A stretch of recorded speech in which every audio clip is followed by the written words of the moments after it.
ciri-ciri doa kita langsung diijabah Allah. Mata atlaqa lisanaka bit-talab fa'alam annahu yuridu an yu'tiyaka. Kapanpun saatnya atlaqa, Allah mengitlakkan. Apa arti itlak? Melancarkan lisanmu sehingga tidak ada beban dalam melafazkannya, dalam memintanya. Fa'alam, maka ketahuilah saat itu Allah sudah langsung menjawab.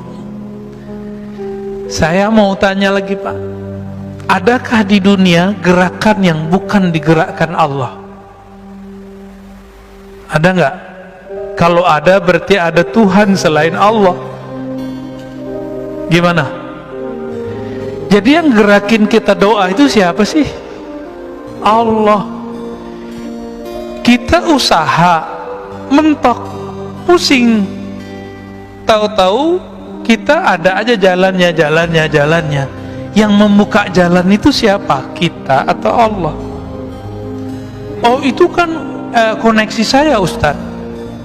Kita sudah menuhankan diri sendiri. Hati-hati.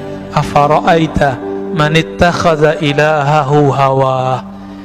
Maka apakah engkau melihat orang yang menjadikan Tuhan dia, pujaan-pujaan dia, yang dia puja-puji itu dirinya sendiri. Jika orang alim dia merasa dirinya pinter, tuh lihat saya jamaah saya banyak gitu, tuh lihat saya ilmu saya banyak. Nah orang begini sudah menuhankan dirinya. Mau dia gelarnya mursyid, mau gelarnya doktor, LCMA, kiai 1000 kali, itu tetap di dalamnya iblis. Orang yang memuji-muji dirinya sendiri itu iblis Pak. Nauzubillah min dzalik.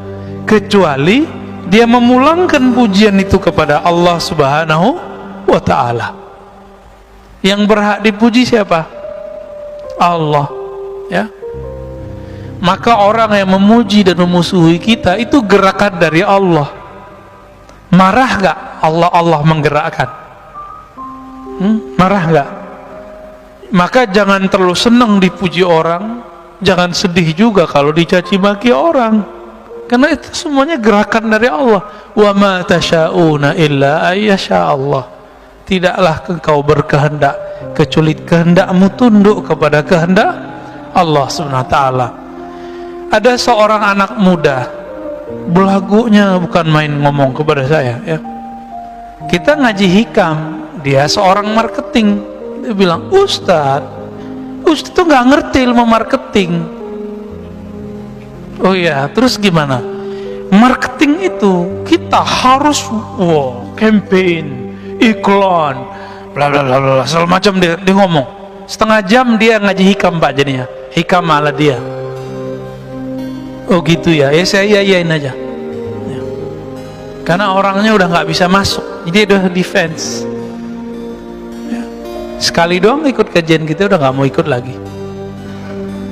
Kita ngasih rahasia rezeki biar dia nggak terlalu nafsu, terobsesi. Ntar kalau dia terobsesi tinggi, merasa ilmu marketingnya yang bikin laku, gagal Pak, stres. Makanya banyak orang marketing tuh stres tiap hari. Itu lebih stres dari tukang cangkul Pak. Orang nyangkul di sawah, pulang-pulang capek, tidur. Orang marketing udah jam 1 malam masih mikirin besok ngapain gitu. Nggak keringetan, malah kerja di bawah AC, tapi pikirannya tertekan terus ya. Gimana pakai kecerdasan dia. Sahabat saya jadi fundraiser di salah satu lembaga zakat terkenal di Indonesia. Orang tamatan kuliah dakwah Pak, nggak ngerti ilmu marketing versi ilmu marketing konservatif sekuler, konvensional lah istilahnya ya. Karena sekarang ada istilahnya bank hukum positif, bank konvensional gitu ya. Ini nggak punya tuh ilmu begitu. Tapi ketika dia jadi direktur fundraising, kenaikan fundraising itu melewati direktur-direktur sebelumnya yang ahli manajemen dan ahli marketing. Saya candain, Tat, ente pegangannya apa gitu, ente pakai pelet ya gitu, candainnya Pak. Enggak, saya cuma pakai rotibul hadar, rotibul atos aja Ustaz katanya. Maksud rotibul hadar, rotibul atos isinya apa? Rotibul hadar, rotibul atos yang kita baca tadi. Saat-saat dia merasa butuh, memerlukan campur tangan Allah, itulah marketing paling hebat Pak. Bapak kalau nggak percaya datang ke Majestic ya. Ini ada sahabat saya di situ, dia punya butik dan batik ya, terus punya food court. Saya tanya, kamu pakai online nggak? Jauh sebelum zaman online begini nih. Enggak Ustaz, saya online ilallah katanya. Loh maksudnya gimana tuh Mas gitu. Saya itu Ustaz punya karyawan 40-an orang, kami semuanya menghidupkan channel sholat duha katanya. Terus kalau kami doa, orang kan doa, jika ya Allah, jika rezeki kami di langit turunkanlah, di bumi keluarkanlah, jika jauh dekatkanlah, kan begitu. Kalau kami lebih eksplisit Ustaz, jika di langit ya Allah turunkan ke toko kami. Sebutin Pak tokonya. Jika di bumi maka keluarkanlah, antar ke toko kami. Yang minta sehari itu, jadi mereka sip-sipan sholat duhanya, gantian. Jadi mulai dari jam 8 sampai jam 11 nggak berhenti itu orang sholat duha. Mirip-mirip seperti ahbab tabligh, kalau mau jauh lah ada ahli zikirnya di pojok masjid. Serius Pak, sama lah, ini marketing langit ini. Bisa begitu, dan ada aja yang datang. Ada aja yang datang. Dia beli batik 80 juta Pak, kain doang udah robek dikit tuh, dibeli 80 juta. Kata istrinya, ente bahlul juga ya, ngapain dibeli begini-ginian gitu. Kira-kira terjemahan bahasa aneh loh ya, bukan bahasa beliau. Tahu-tahu udah lama dia nggak minat mau dijual, tapi feelingnya ini sudah ada sohibnya nih yang bakal jadi tuan ini. Ternyata tiba-tiba ada orang Chinese datang, dia lagi nyari batik-batik lama yang dulu di apa istilahnya ya, ditulis oleh moyang-moyangnya dulu. Ketemu berdesir, ditawar Pak 2 kali lipat, dilepas. Tadi 80 sekarang jadi 160 ya, kurang-kurangan dikit lah. Kenapa? Online ilallah. Orang nggak mau mikirin yang begini. Cuma 3 tahun kebeli sekian toko dia. Di depannya orang jualan udah 20 tahun begitu-gitu aja. Pak masih pakai gerobak. Kita nggak ngeremahin siapa-siapa Pak. Ini berbicara marketing langit ya. Yaitu inilah ilmu pengasihan tertinggi. Ilmu jalbur rizq. Apa jalbur rizq?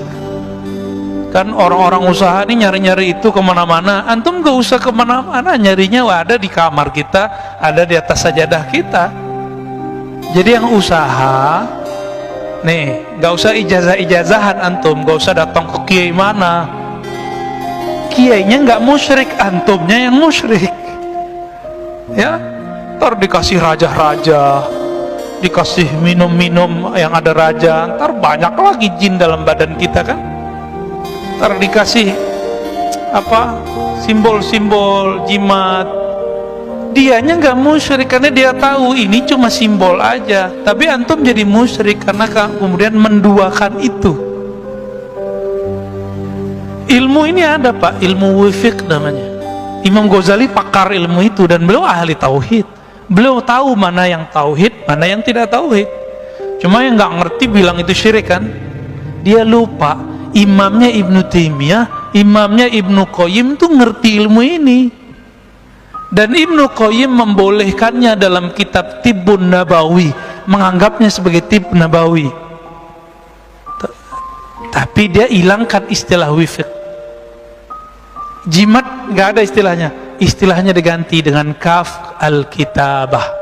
Cari tibun nabawi, antum kalau nggak percaya lihat di kitab itu, sudah ada terjemahannya kan, bab kitabah, tulisan gitu judulnya. Malas baca sih ya, dari dulu aneh udah sampein soalnya. Jadi kadang-kadang kita makan dulu masih mahasiswa, makan, masuk warteg, masuk rumah makan fulan, masuk resto, saya tuh nggak nyaman Pak kadang, karena tiba-tiba saya mata itu liar aja ngeliat sudut mana, ternyata di situ ada raja, ternyata di ujung mana ada jimat. Nah itu bikin nggak nyaman tuh makan di situ. Ya, maka teman-teman praktisi hikmah pun tolong ajari. Yang kita rindukan nanti ketika masuk surga dua aja, saat zikir salat, yang paling dirindukan lagi saat kita ngaji ma'rifatullah, mengenal Allah. Kita akan merindukan itu ya. Dan kita menyesal, ya Allah, kenapa dulu hidupku tidak dihabiskan untuk mengenang Engkau di dunia, untuk bermakrifat kepada Engkau, untuk salat kepada Engkau di dunia. Jadi tolong Pak, besok kalau kerja berangkat zikir aja di jalan ya. Selesain dulu wirid, nih saya ijazahkan wiridannya. Ini wirid para sahabat Nabi, kemudian dirumuskan oleh Imam Abdul Hasan Syadzili. Pertama istighfar, astaghfirullah 100 kali, la ilallah 100 kali. Yang ketiga sholawat 100 kali, yang pendek aja, sallallahu ala Muhammad. Kalau lebih bagus, Allahumma salli ala Muhammad wa ala ali Muhammad. Boleh pakai Sayyidina, boleh tidak. Yang keempat, subhanallah wa bihamdihi subhanallah azim. Orang yang baca ini, yang terakhir ini, subhanallah, ini tidak akan miskin seumur hidupnya. Tapi berzikirlah ini bukan karena takut miskin, tapi karena ingin mendekat kepada yang maha kaya, Allah subhanahu wa ta'ala.